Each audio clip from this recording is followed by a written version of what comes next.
Coming into Wednesday night's game against Toronto, David Fizdale wanted his Knicks to play faster, play with more pace.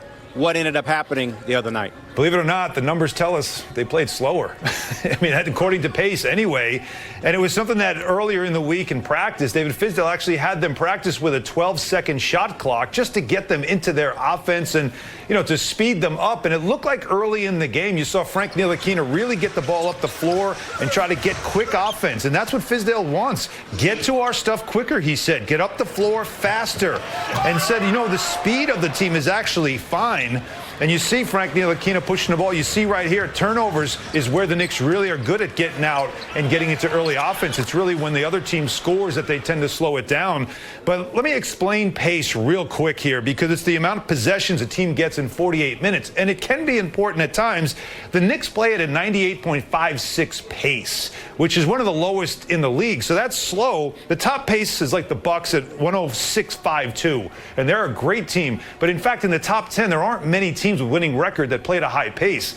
The pace you want to be at, according to the teams with the best records, is about 101 to 99. So the Knicks aren't that far off. What matters is what you do with those possessions. That's the key, and that's why David Fizdale wants them playing faster to get easier shots, because as we know, the Knicks are one of the lowest teams in shooting in the NBA. You got to make your shots, so it's not as much of the possessions you get, it's what you do with those possessions. They've got to get better shots, and he's hoping if they play faster, they can do that.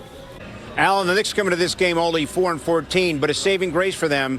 You take a look at the standings in the Eastern Conference, and aside from the top handful of teams, it's not like anyone's running away with anything right now. Yeah, right now, as we reach the quarter point of the season, you're seeing half the league has a winning record and half has a losing record. In the East, the top 7 teams now, after the Nets win today, have a winning record. The interesting thing for the Knicks right now is they're in a stretch where they're playing 5 of those 7 teams with a winning record. So the challenge is there for them. As we take a look here, you saw Wednesday's game. They lose to the Raptors at 13-4. Tonight, the Sixers at 12-6. Sunday afternoon, the Celtics come in at 13-5, and then a back-to-back in Milwaukee.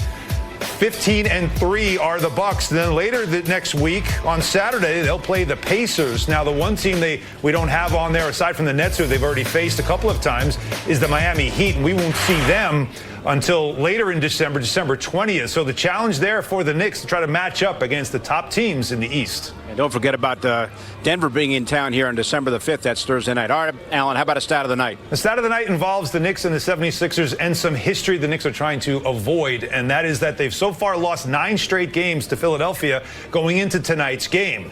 Now, if they are unable to win this game, that will make it 10, which will tie the longest in the rivalry between these two franchises. That goes back to the 1960s when Wilt Chamberlain was dominating the paint.